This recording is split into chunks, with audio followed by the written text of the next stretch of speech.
A paz do Senhor, seja bem-vindo ao EBD em Foco. Meu nome é Herberson, vou ministrar agora a lição número 6, que traz como título Eu Sou Jesus. Bem, se você está acostumado a acessar o canal do EBD em Foco, sabe que a gente tem aqui um comentarista da lição de jovens, alguém que grava, que é o Melquisedeque, ou Melk, como eu chamo ele. O Melk passou por uma cirurgia recentemente e está internado ainda, não está em condições de gravar o vídeo, até mesmo pelo local que ele dá. A gravação que a gente faz é bem simples, mas pelo local que ele dá não dá para ele gravar, para ele estudar a lição. Então, essa semana eu vou gravar. Eu espero que semana que vem ele já esteja em casa e já grave, né? Mas essa semana será eu, né, que vou aqui ministrar. E não sei se vai ficar a aula tão boa quanto a dele, porque ele está ministrando a sequência certinho, e eu parei para estudar somente a lição 6, não tive tempo de estudar as anteriores, mas estou por dentro do assunto também, né? Porque eu comento a lição de adultos, não a de jovens, né? Então, mas assim, eu vou fazer aqui a aula como o Melk faz, passando cada tópico e subtópico nos slides, explicando, procurando aprofundar e trazendo aqui aplicações práticas para a nossa vida. Você que é professor da EBD e ministra para os jovens, essa lição é muito boa para você mostrar para os jovens que Jesus está fazendo uma declaração de que ele é Deus. Eu sou, é o que Deus usou para se revelar ali, o nome que Deus usou para se revelar a Moisés, né? O eu sou é aquele que sempre foi, é e continua sendo, né? E sempre será. Então Jesus, quando ele coloca eu sou a porta, eu sou o caminho, eu sou o bom pastor, Jesus está fazendo a declaração da sua divindade. Vivemos em uma época em que tem muitas religiões dizendo que Jesus não é Deus, que Jesus não é divino. Então a gente precisa combater esses pensamentos, e os nossos jovens estão com colegas que têm esse pensamento. Eu tiro isso pela minha esposa, que estuda na universidade, tem uma amiga que é da Testemunho de Jeová, e os Testemunhos de Jeová dizem que Jesus não é Deus. E aí, de vez em quando, elas debatem, discutem, debatem assim, um debate bom, né, um construtivo, mostrando na Bíblia. Então, os jovens têm que estar preparados para isso, porque, além dos Testemunhos de Jeová, tem outros grupos, né, mormons, dentre outros grupos, que negam a divindade de Cristo. Então, essa revista é muito boa para preparar o jovem para que ele possa entender, né, sobre a divindade de Cristo e também combater heresias nesse sentido.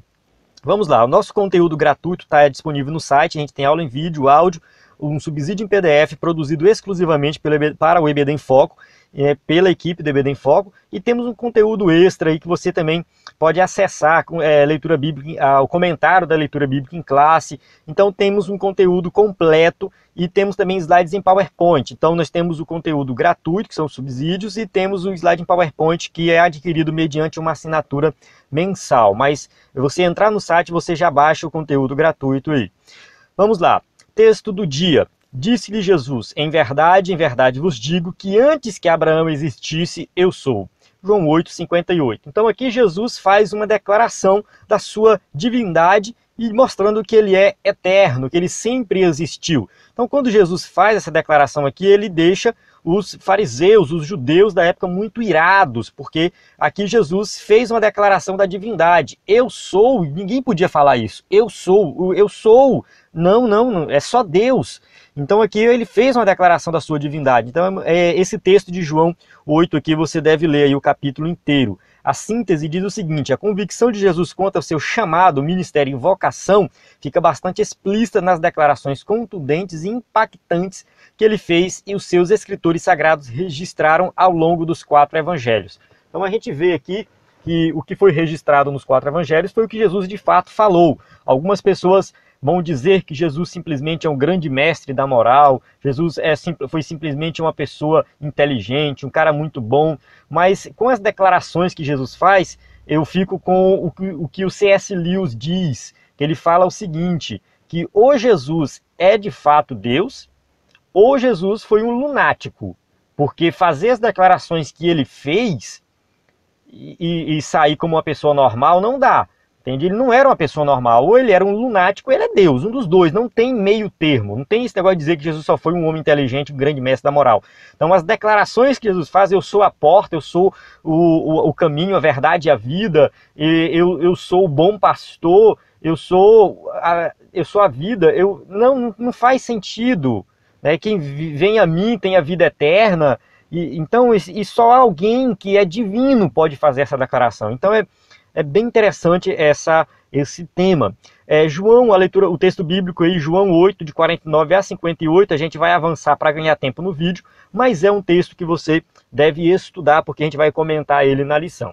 A introdução da lição diz o seguinte: há nos evangelhos um conjunto de afirmações de Jesus que causaram muita repercussão entre os religiosos de sua época. Então essa declaração que começa com eu sou, que ele faz aí várias declarações, ainda tem lá no Apocalipse, né? Eu sou o alfa e o ômega, então, que é o princípio e o fim. Então todas essas declarações de eu sou, elas são declarações importantes e que deixaram os religiosos aí, né, revoltados com Jesus, né? Um dos momentos mais tensos é João 8, 58 e 59, que ele é quase apedrejado ao fazer essa declaração.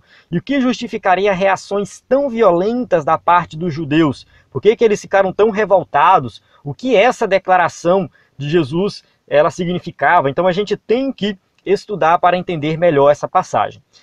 Tópico 1, eu sou a luz do mundo. Quem é que fala isso, eu sou a luz do mundo, se não for alguém que é divino? Então vamos ver aqui, né? O Senhor é a luz das nações. Há no Antigo Testamento um conjunto de referências e associações do Senhor à luz. Então essa questão de associar Deus à luz, isso já é antigo, isso já tinha no Antigo Testamento. O primeiro elemento da criação divina é a luz. Quando Deus cria a luz, ele fala haja luz. Então começa com a criação da luz. Desde o início das Escrituras, a imagem da luz está em contraposição às trevas. Então serve como uma metáfora da oposição entre bem e mal. Então quando a gente fala de luz, a gente está falando de coisa boa, está relacionado a Deus, o Deus Todo-Poderoso, que é luz, que brilha, que ilumina.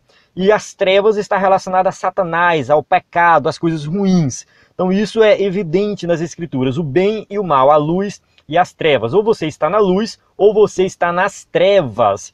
Em vários dos registros sobre a manifestação do Senhor, luz, brilho e fulgor sempre estão presentes. Então, quando Deus se revela em várias situações, quando Deus vai falar com alguém, em algumas situações do Antigo Testamento, não todas, mas algumas situações mostram nesse sentido, que tem uma luz, que tem um fulgor, que tem um brilho, que tem algo diferente. Então, essa associação da luz com Deus já vem do Antigo Testamento. No Salmo 27:1, a bênção de salvação está associada à luz, como sendo a orientação divina para uma vida boa. Então, relacionado aí à questão da salvação, das bênçãos com a luz. O fiel Simeão, em sua velhice, teve o privilégio de testemunhar o aparecimento do Messias. Lucas 2, 25 a 32 vai mostrar isso. E quando ele louva a Deus ali, declarando, né, que Jesus é aquele que veio ao mundo para iluminar as nações. Ou seja, o único capaz de libertar a humanidade das trevas da ignorância e conduzi-los ao caminho do bom Salvador. Então,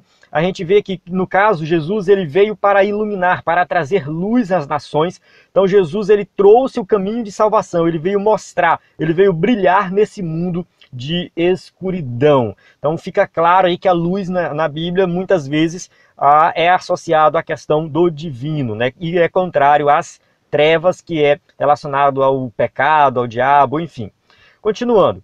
A afirmação de Jesus e sua declaração com a festa dos tabernáculos, né? O tópico 1.2 aí.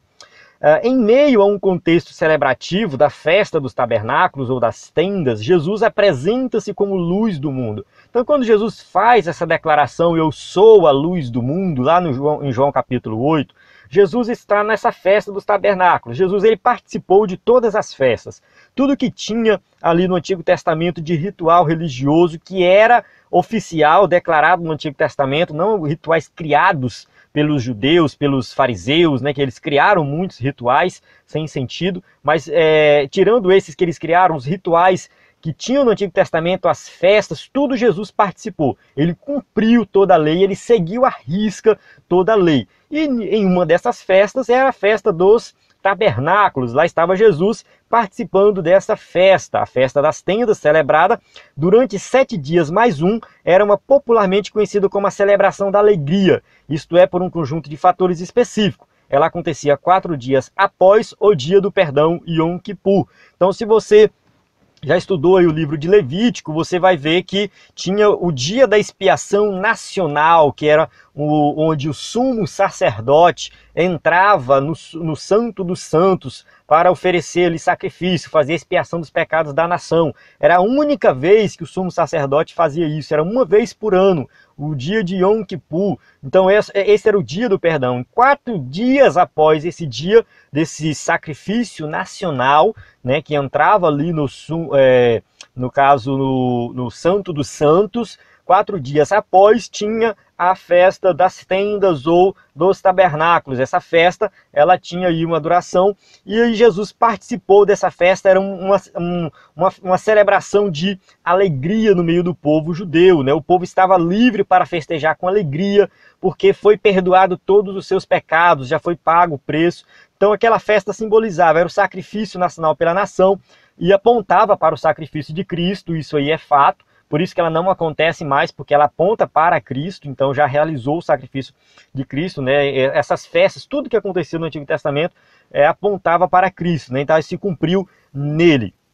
E já o objetivo litúrgico cultural era lembrar ao povo o tempo de sua peregrinação e como de modo milagroso o Senhor sustentou-lhes no deserto enquanto moravam em tendas. Então o fato deles habitarem em tendas no deserto, ali Deus deu o livramento para eles, faziam essa festa, realizavam essa festa lembrando dessa época, relembrando tudo aquilo que eles passaram morando em tendas e durante o deserto, Deus dando livramento, sustentando. Então era uma maneira do povo lembrar as bênçãos que Deus tinha dado, agradecer a Deus e pedir para que Deus pudesse continuar abençoando a vida deles.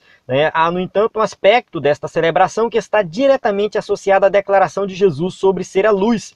O texto sagrado lido nesta cerimônia era Zacarias 14. Então dá uma lida em Zacarias 14, o finalzinho aí de Zacarias, penúltimo livro do Antigo Testamento. E aí nesse capítulo 14 de Zacarias fala da questão de água viva jorrar ali de Jerusalém. E o texto faz também uma referência à questão da luz, né? Que quando vier o Senhor haverá luz. É uma passagem apocalíptica. Você vai ver que ela faz uma referência ao fim dos tempos, fala de luz e fala da festa dos tabernáculos. E o que acontece? Essa festa dos tabernáculos, quando você pega esse contexto de Zacarias 14, o contexto da festa, e onde está lá Jesus participando da festa, é onde Jesus faz referência à questão dele ser a luz do mundo. Então o escritor da revista aqui, ele está pegando as passagens, pegando o contexto e mostrando que quando Jesus se declara ser a luz do mundo, ele não está fazendo algo sem sentido, sem noção. Jesus está cumprindo o que já estava escrito na Antiga Aliança, no Antigo Testamento. Então Zacarias 14 vai fazer essa referência da luz dentro do contexto ali também da festa dos tabernáculos. Então, feita toda essa contextualização, as palavras de Jesus em João 8,12 ganham forte caráter de cumprimento profético. Falou-lhes, pois, Jesus outra vez dizendo: eu sou a luz do mundo. Quem me segue não andará em trevas, mas terá a luz da vida. João 8,12. Então Jesus não tira isso do nada, ele não inventa isso. Jesus cumpre uma profecia. Jesus está cumprindo. Aqui, como eu falei, tudo do Antigo Testamento aponta para Cristo, e nesse sentido de que agora ele se mostra como a luz do mundo, também é o cumprimento de profecias do Antigo Testamento. A alegria de Jerusalém, que esperou por séculos, havia chegado, personificada em um homem simples, mas poderoso em obras e palavras. Lucas 24:19 vai mostrar que Jesus ele era poderoso, ele tinha poder. Então era simples, o povo não aceitou, o povo esperava o Messias político, o Messias que trouxesse uma libertação do jugo romano, o povo esperava uma coisa assim espetacular aos olhos humanos, mas Jesus veio fazer algo espetacular aos olhos divinos. Então, no caso, o que Jesus veio trazer foi luz, foi vida. Jesus veio trazer transformação de vida, veio trazer libertação do pecado. Era isso que o povo estava precisando, libertação do pecado. o tópico 1.3, precisamos de luz. Vamos falar dessa questão da luz agora de Cristo. Na Bíblia Sagrada, mais especificamente no Novo Testamento, é rico na exortação de que devemos andar na luz, viver como filhos da luz e não das trevas, e protegermos-nos das armas, com as armas da luz, né? Corrigindo, com as armas da luz. Então, há uma grande quantidade de referências no Novo Testamento para que nós possamos viver na luz, andar na luz, com as armas da luz e evitar as trevas. Então, a luz representa algo bom, representa estar em Cristo, porque Ele é a luz. O inimigo do reino de Deus tem roubado a luz de muitas pessoas, por isso elas têm tornado-se incapazes de entender a beleza do Evangelho. Muitos não conseguem compreender o Evangelho porque foram cegados pelo Deus deste século, que é Satanás. Quem ama as trevas não está em Deus, pois deseja esconder quem é e o que fez. Por isso, nós, os filhos de Deus, não podemos associarmos-nos às trevas e sim denunciá-las. Então, quem está em Cristo, quem está buscando a Deus, não deve andar em trevas. Deve se apartar das trevas, porque quem está em Cristo tem que brilhar. Quem está em Cristo tem que brilhar como Cristo brilhou. E o que é brilhar no meio das trevas? É fazer a diferença. Enquanto está todo mundo roubando, a gente não rouba. Quando está todo mundo mentindo, o crente não mente. Enquanto está todo mundo enganando, maltratando os outros, o crente está fazendo a coisa certa, está tratando bem os outros. Enquanto está todo mundo se odiando, o crente está amando o próximo como a si mesmo. É assim que vive o cristão. Ser luz na prática é viver uma vida diferente desse mundo que vive em trevas. O mundo vive em trevas. É adultério, é fornicação, é homossexualismo, é mentira, é roubo, é tudo que não presta. E o cristão, ele tem que ser diferente. O cristão tem que viver uma vida íntegra para que o mundo possa olhar e falar, ali vai alguém diferente. Isso significa ser luz. Então, ser luz, viver na luz é obedecer a Cristo, obedecer os seus mandamentos e viver uma vida digna. Certo? A gente encerra aí o tópico 1, vamos para o tópico 2, o bom pastor. A expressão bom pastor como uma rememoração de uma imagem do Antigo Testamento. Então a gente vai ver também que quando Jesus fala assim, eu sou o bom pastor, Jesus também não está inventando isso, Jesus não está criando isso do nada. Jesus está usando uma imagem já conhecida do Antigo Testamento. Não podemos perder de vista o fato de Jesus ter vivido no contexto da cultura e religião judaica. Assim, sempre que possível, devemos levar em consideração nas falas do Salvador prováveis releituras, alusões ou referências dos textos do Antigo Testamento. Então, o que a gente vai fazer aqui, está sempre em mente, Jesus não inventou nada, não criou nada, ele está cumprindo o Antigo Testamento, tudo apontava para ele, todo o Antigo Testamento era somente sombra de uma realidade que viria a acontecer. Tudo que Jesus ensina também tem que ser interpretado à luz do Antigo Testamento. Partindo desta hipótese interpretativa, João 10:11, a gente já vai para o capítulo 10, não mais capítulo 8, capítulo 10. Cuidado que a revista, nessa parte, ela cita algumas referências aí erradas. Eu peguei o livro de apoio, dei uma comparada e modifiquei aqui no slide, para que você pudesse compreender melhor e ficasse correto as citações. Então, é João 10:11, que vai falar dessa questão da figura do bom pastor. Então Jesus ele quer estabelecer um modelo de liderança, porque o pastor era um líder, era alguém que cuidava das ovelhas, ele era um modelo de liderança, uma figura. Essa questão do pastor era usado como uma figura de linguagem para os líderes de Israel. Então, se a gente voltar para o Antigo Testamento, Jeremias 23, de 1 a 4 e Ezequiel 34, de 1 a 16, a gente vai ver essa figura do pastor no Antigo Testamento. Dentre as denúncias proféticas realizadas ali no Antigo Testamento por Ezequiel, por exemplo, estão o egoísmo de alguns pastores que, ao invés de dedicarem-se às ovelhas, preocupavam-se apenas com a futilidade da própria vida. Então, dentro do contexto do Antigo Testamento, muitas pessoas que estavam na liderança do povo de Deus não estavam preocupados de fato com as ovelhas, em cuidar do povo. Olha só o que Ezequiel diz. Assim diz o Senhor, o soberano Senhor: ai dos pastores de Israel, que só cuidam de si mesmos. Acaso os pastores não deveriam cuidar do rebanho?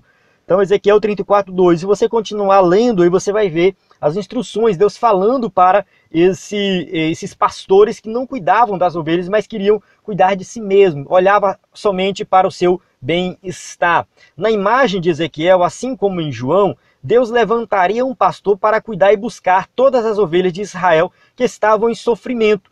Então, quando Deus, ali usando Ezequiel, vai criticar os líderes com essa figura do pastor, ele também promete um pastor que vai cuidar de fato das ovelhas. Ele fala assim, porque assim diz o soberano Senhor, eu mesmo buscarei as minhas ovelhas e delas cuidarei. Ezequiel 34:11. Então isso aqui é uma profecia messiânica, aponta para Cristo. Jesus é esse bom pastor. Jesus é ele, como Jesus é Deus, ele cumpre essa profecia que eu mesmo buscarei as minhas ovelhas e delas cuidarei. Então Deus está falando assim, olha, eu vou encarnar e vou viver entre vocês e vou cuidar das minhas ovelhas.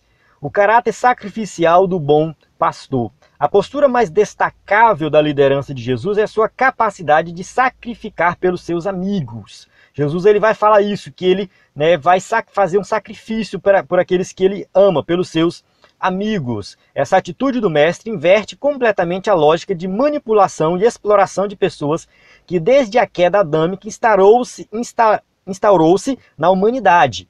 Então Jesus ele vai inverter essa lógica de que quem está na liderança tem que ser servido, quem está na liderança tem que mandar, quem está na liderança é o bam. Jesus inverte isso aí. Isso aí foi o pecado que inseriu isso na mente do homem. Jesus colocou o seguinte, que quem está na liderança tem que servir mais, está lá para servir, não está para ser servido. Jesus ele veio mostrar que quem está na liderança tem que se sacrificar pelo grupo, pelos seus liderados, tem que entregar a sua vida. Então Jesus deixou o modelo, a gente vê os apóstolos morrendo depois por causa da igreja, cuidando da igreja, Paulo sofrendo, sendo chicoteado, sendo preso, morreu, segundo os historiadores, com a cabeça, sendo decapitado, cortaram a cabeça dele, tudo isso entregando-se pelo povo, liderando o povo. Agora, trazendo para o nosso contexto atual, será que os líderes de hoje estão dispostos a fazer isso? Será que os líderes de hoje estão fazendo isso? Estão entregando a própria vida em prol dos seus liderados? Estão servindo mais do que sendo servidos? Então Jesus deixou esse modelo. Quando ele fala que ele é o bom pastor, que ele dá vida pelas ovelhas, ele está deixando o exemplo. Ele fala assim, eu fiz isso e vocês também vão fazer do mesmo jeito. Então essa questão do líder querer ser o superior aos outros e ser servido, isso também é fruto do pecado. Jesus não é apenas um teórico da fé e nem uma pessoa que cobra dos outros o que nunca foi capaz de fazer. Jesus não chegou só ensinando a teoria, façam isso porque isso é bom, não. Ele foi lá e fez, ele mostrou como é que faz, ele fez na prática. Então o próprio Jesus, ele mostrou seu amor por nós, dando a sua própria vida, morrendo na cruz do Calvário, entregando de forma voluntária a sua própria vida pela igreja. No reino estabelecido por Jesus, os pequenos e frágeis têm protagonismo. Então Jesus, ele continuando aqui essa questão do bom pastor, ele vai reconhecer aqueles que são pobres, desprezíveis, até mesmo que a sociedade despreza. Ele vai lá e fala, não, vocês são importantes, vocês são os protagonistas. Os menores serão aqueles reconhecidos como os mais importantes. Os preteridos são tratados com prioridades. Então Jesus ele vai trazer esse modelo de liderança onde ele vai servir independente de quem seja. Então ele vai colocar aí os menores, os mais excluídos, como sendo os maiores no reino de Deus. O relacionamento dedicado do bom pastor, tópico 2.3. Além da doação integral aos liderados, a liderança, conforme o modelo de Jesus, instaura um outro fundamento revolucionário, o cuidado com o próximo. Então Jesus ele veio trazer esse modelo de liderança, onde ele se doa por completo, cuida por completo dos seus liderados, cuida do próximo. Então esse modelo de liderança é um modelo de liderança que a gente tem que usar na igreja, um modelo cristão, mas que pode ser aplicado em todas as áreas da vida, no seu trabalho, onde você estiver. Se você seguir o modelo de liderança de Jesus, você vai ter sucesso, você vai estar aplicando o que o mestre ensinou. Jesus deixa explícito que o bom pastor jamais agiria com covardia ou traição. Ele jamais, o bom pastor jamais vai fazer isso. Ele não vai trair, ele não vai ser covarde, mas ele vai dar a própria vida pelas ovelhas.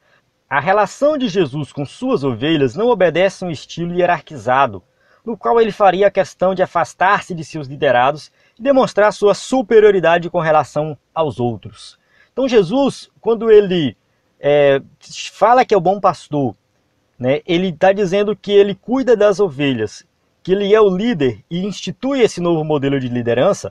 Ele não se torna aquele líder longe do povo, afastado, com um modelo de hierarquia que é difícil ter acesso a ele. Não, ele se torna um líder que está no meio do povo, está ajudando o povo, está cuidando do povo, está servindo ao povo, está servindo os seus liderados, está servindo aqueles que têm necessidades. Esse é o modelo que ele traz. E aí a gente olha para os dias de hoje, tem pastores, líderes que é muito difícil ter acesso a ele, é muito difícil conversar, é muito difícil ver, é muito difícil ter qualquer contato com ele, porque ele é muito importante, ele está num nível muito alto que o povo não consegue acessar ele. Então não foi isso que Jesus ensinou totalmente diferente. Muito pelo contrário, o Senhor conhece que aqueles que estão sob sua liderança, e eles também sabem quem ele é, de modo chegado, ou seja, bem próximo. Jesus não somente conhece o povo de modo próximo, mas como o povo conhece ele também de modo próximo. Então Jesus estava sempre próximo das suas ovelhas, dos seus liderados. Isso aqui eu posso mostrar assim, a gente pode observar duas aplicações. Uma, essa questão desse modelo de liderança que nós podemos adotar, e outra aplicação é que Jesus, como bom pastor, até hoje ele está ao nosso lado. Nós temos acesso a ele a hora que nós quisermos. Nós não precisamos de um mediador, ele já é o mediador. Então nós já temos acesso a ele direto. Ele é o bom pastor. Não importa qual situação você está passando, você já tem acesso a Jesus, você já pode orar, você já pode buscá-lo, você já pode estar na presença dele, porque até hoje ele continua sendo esse bom pastor. Até hoje ele continua sendo o nosso líder que está para nos servir. É claro que aqui algumas pessoas vão usar isso para trazer doutrinas erradas, como a teologia da prosperidade, que não tem nada a ver. Tá? Então Jesus está aqui para nos servir, não é para fazer a nossa vontade, para eu mandar nele, não é isso. Como alguns dizem por aí, tem que exigir as coisas de Deus, mas ele está para nos servir para suprir as nossas necessidades, principalmente as nossas necessidades espirituais. A gente tem que olhar para a nossa vida espiritual, para a nossa vida de pecado. E nós vivemos num mundo de pecado, envolvemos com pecado, e nós precisamos de Jesus para nos socorrer nessas situações de pecado, pedir perdão, clamar por ele, que ele vai estar aqui para perdoar os nossos pecados. A liderança de Jesus não é movida pelo princípio da exclusão e eliminação do outro, e sim pelo acolhimento e cuidado. Então ele está acolhendo e cuidando. Fica aqui o modelo de liderança, mas fica também claro que Jesus nos acolhe nos nossos momentos difíceis, nos nossos momentos de alegria. Enfim, ele está sempre conosco, está sempre nos acolhendo. Tópico 3, eu sou a porta. Então a gente já falou aí, eu sou a luz, eu sou o bom pastor, e agora eu sou a porta. Tópico 3, a singularidade de Jesus. Vamos lá. Ao declarar-se porta das ovelhas, o Senhor Jesus, utilizando-se desta imagem rural, ressalta o caráter singular de sua vida e ministério. Então, quando ele fala assim, olha, eu sou a porta, ele está falando assim, olha, eu sou diferente. Eu não sou uma porta qualquer, eu não sou uma das portas, mas eu sou a porta. No frágil modelo de pecuária daquela época, o único modo de garantir o controle dos animais do rebanho, que ao amanhecer iriam alimentar-se livremente no campo, era controlar o acesso e a saída deles através de uma única porta. Então as ovelhas saíam e entravam por uma única porta. Não tinha outra porta, era somente uma. Jesus também fala que ele é o caminho. Da mesma forma, fica claro que ele é o único caminho. Então ele fala assim, João 14,6. Eu sou o caminho, a verdade e a vida. Ninguém vem ao Pai senão por mim. João 14,6. Então eu sou a maneira que você tem que viver. Você tem que viver como eu vivi. O caminho sou eu. Faça como eu fiz e você vai estar no caminho certo, porque ele é o próprio caminho. Então Jesus mostra também aqui, além da porta, ele também é o caminho. Nunca houve ninguém como Jesus, nem jamais haverá. ele foi totalmente diferente, singular. Por quê? Por que ele foi singular? Porque o seu amor é inigualável, né? João 3,16, que Deus amou o mundo de tal maneira que deu seu Filho unigênito para que todo aquele que nele crê não pereça, mas tenha vida eterna. Então, quando a gente mostra Jesus como singular na salvação, como a única porta, o único caminho, a gente está falando que ele é singular, não tem ninguém igual a ele, não tem outro meio de alcançar a salvação que não seja por meio de Cristo. Declarar Jesus como incomparável não é, em hipótese alguma, defender algum tipo de discurso de ódio ou intolerância religiosa. Trata-se exclusivamente de um princípio inegociável da nossa fé cristã. O que acontece? Quando a gente fala por aí que Jesus é o único caminho, Jesus é a única porta, Jesus é o único meio de salvação, as pessoas das outras religiões falam que nós somos intolerantes. Nós estamos querendo ser melhores do que os outros. Ah, intolerante, a salvação só é por meio do jeito que eles querem. Mas isso é um princípio da nossa fé. Se eu não falar que Jesus é o único Salvador, que existem outros meios de salvação, então eu estou excluindo o cristianismo e não faz sentido eu ser cristão. Não faz sentido. Eu abri mão do meu princípio básico do cristianismo, dizer que Jesus não é o Salvador, acabou o cristianismo. Acabou. Não existe mais cristianismo. Só existe cristianismo se nós crermos que a salvação é somente por meio de Cristo.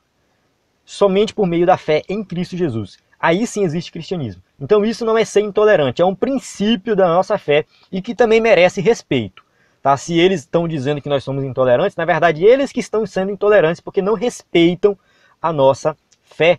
Por isso, no cotidiano das nossas relações sociais, devemos anunciar o Evangelho apresentando Jesus e suas características excepcionais. Deste modo, não há nenhuma necessidade de criticar ou ridicularizar a religiosidade alheia. A gente não pode evangelizar falando que a religião do outro não presta. Não é assim que a gente evangeliza. A gente tem que evangelizar falando de Jesus. De quem foi Jesus, como ele viveu, como ele morreu, como ele ressuscitou, como ele pode libertar a pessoa do pecado, da escravidão. É assim que a gente evangeliza, mostrando as qualidades de Jesus, não falando mal da religião do outro. Se você falar mal da religião do outro, aí sim você está sendo intolerante, aí sim você vai estar prejudicando, em vez de ganhar, você vai afastar mais a pessoa de Jesus. Então nós temos que chegar às pessoas para evangelizar com amor, com atitude, mostrando que Cristo está na nossa vida. Para que ela possa olhar e falar, nossa, você é diferente, sim, porque Cristo está na minha vida. Como assim Cristo está na tua vida? Aí você vai e entra com o Evangelho, você vai falar como Jesus viveu, como ele ensinou a viver. Então Jesus, ele é o caminho, a verdade, a vida, ele é a porta, ele é o bom pastor, porque ele é o meio que nós devemos viver, como nós devemos viver. Tudo que ele fez foi dando exemplo para nós vivermos. Então, quando a gente crê em Jesus como Salvador, a gente se torna uma nova criatura. E o apóstolo Paulo fala lá em Gálatas, não me lembro agora a passagem, mas ele fala assim, não vivo mais eu, mas Cristo vive em mim. Então, a partir de agora, eu não tenho mais controle na minha vida, porque é Cristo que controla. Então, eu tenho que viver como Cristo viveu. E quando a gente faz isso, as pessoas vão ver a diferença na nossa vida e vão procurar saber o que tem diferente. E aí a gente fala de Jesus para as pessoas. Então, evangelizar é isso, não é falar mal da religião dos outros, mas apresentar Cristo. Por uma exigência da sociabilidade, devemos respeitar todos, inclusive os que creem diferentes de nós. Por uma imposição de fé, devemos amar a todos, mesmo que não acreditem na palavra como nós. Então a gente tem que amar o próximo, ajudar o próximo, mesmo que a pessoa fale assim, eu não quero saber de Jesus, não quero saber da tua religião, não quero ir para a tua igreja, não quero saber de nada. Mas nós devemos amar essa pessoa, ajudar essa pessoa. Se ela tiver necessidade, comprar uma cesta básica, dar para ela pode te xingar, ela pode falar o que for, mas você tem que amar ela de todo jeito. Nós temos que amar as pessoas, elas não são nossas inimigas, elas são, assim, não vou dizer que elas são filhos de Deus, porque a Bíblia vai dizer que filho de Deus é aquele que crê em Jesus, mas foram criados por Deus e Deus pode ter uma obra na vida dessa pessoa. Então talvez ali ela está oferecendo resistência, talvez naquele momento ela não quer ouvir, naquele momento talvez ela não quer nem conversar contigo, ela vai te tratar mal, mas você tem que amá-la a si mesmo. Você tem que amar e demonstrar amor, que foi assim que Jesus fez, ele demonstrou amor em todas as situações. Jesus foi, você fala assim, mas Jesus às vezes tratava mal os fariseus, mas é diferente, os fariseus eram religiosos, que queriam, na verdade, além de se escravizar na religião, da religiosidade, queria escravizar o povo. Aí Jesus, de fato, foi intolerante com eles, com os religiosos da época. que estavam enganando o povo. Agora, com as pessoas, a gente não vê em momento algum Jesus brigando, se estressando, como ele fazia com os fariseus, né? Com as pessoas, independente de quem era a pessoa, se era uma prostituta, se era uma pessoa à margem da sociedade, Jesus sempre tratava com amor. Até os estrangeiros que praticavam outras religiões, os samaritanos que adoravam outros deuses, Jesus tratou muito bem. Jesus soube evangelizar todo tipo de pessoa. Então, quando a gente vai para esse contexto de evangelismo, pessoas de outras religiões, a gente tem que tratar com amor e seguir o exemplo de Jesus. A superioridade de Jesus. Em João 10:8, o mestre rotula como ladrões e salteadores todos os que vieram antes dele. Quando Jesus fala isso, que os que vieram antes dele eram salteadores, Jesus não estava fazendo referência aos santos do Antigo Testamento, né? Mas contra quem são essas palavras? É evidente que o Senhor não está falando sobre os patriarcas, profetas e santos do Antigo Testamento que o antecederam.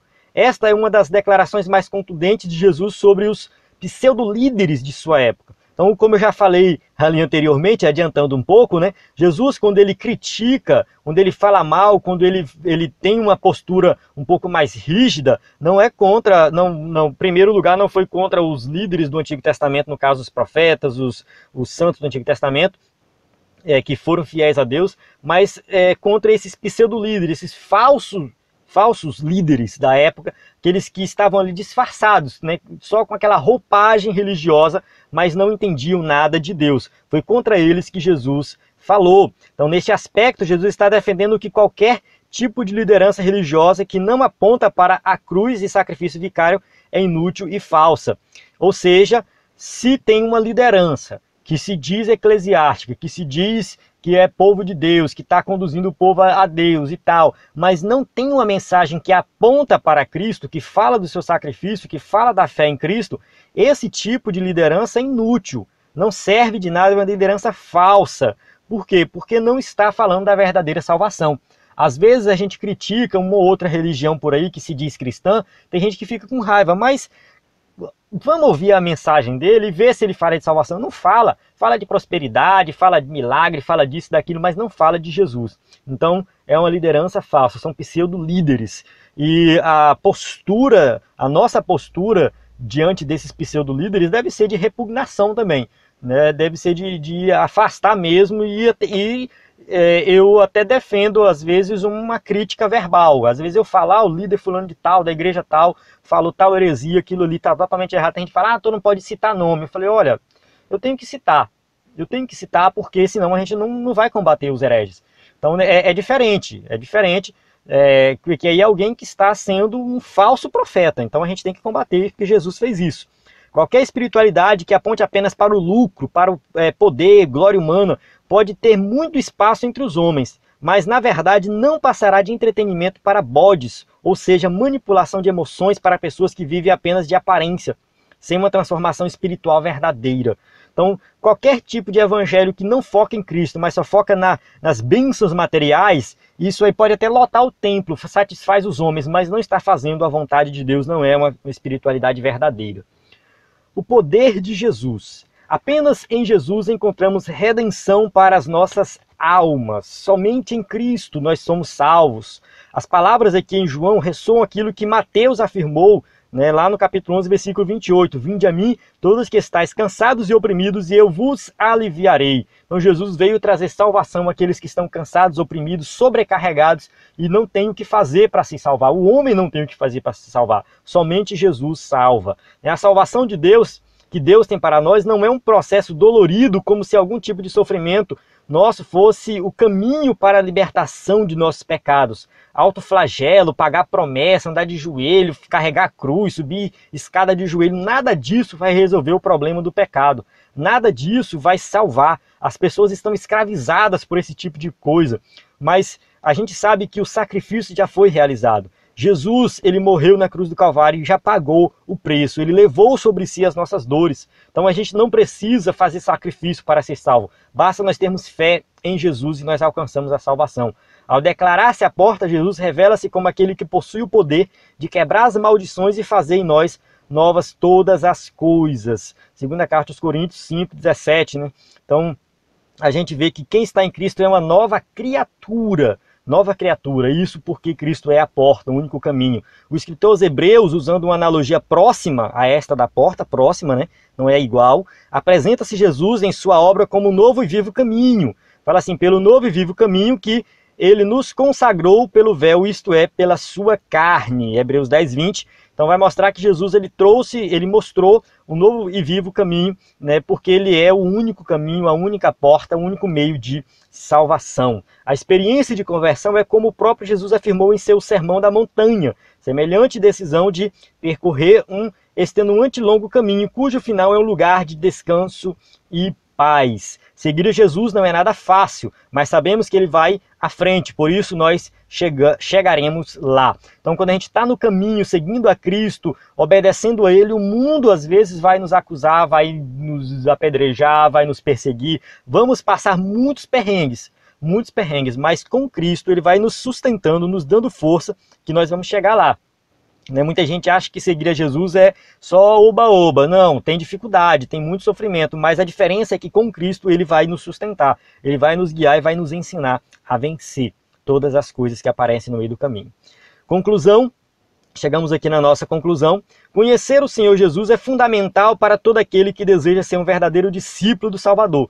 Jamais poderemos ser amigos do Mestre se mantivermos com ele apenas um relacionamento burocrático religioso. Então Jesus não é religião. Seguir Jesus não é estar preso a uma religião. Não, seguir Jesus é obedecer os seus ensinamentos, é ser um verdadeiro discípulo dele, ser amigo dele.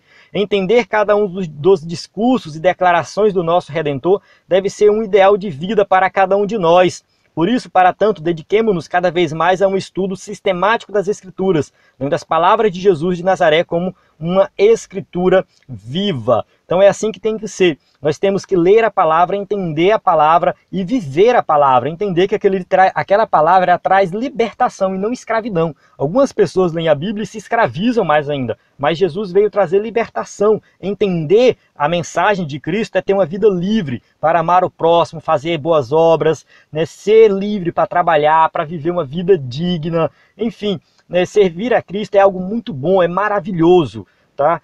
Você que é professor do EBD, vai ensinar para os jovens, passa essa mensagem para os jovens. Servir a Cristo é bom, é maravilhoso, não é escravidão. O mundo sim é escravidão. O mundo se envolve na escravidão, mas quem está em Cristo está livre. Cristo é liberdade. Então é assim que tem que ser. Esse ensinamento tem que trazer essa convicção de fé maior, uma convicção de fé que nós estamos no caminho certo, estamos seguindo Jesus, porque Ele é o único caminho, a única porta, é o bom pastor, Ele é a luz do mundo, é o alfa e o ômega, e é Ele que vai garantir a nossa salvação. Amém? Então chego aqui no final da aula, aqui a gente tem as perguntas para você que vai usar o slide aí na sua igreja. A gente para aqui. Se você acompanhou até aqui, eu agradeço, compartilhe esse conteúdo com seus amigos, curta o vídeo, se inscreva no canal, deixe seu comentário. A paz do Senhor. Até uma próxima aula, creio que semana que vem o Mel que já volta a comentar.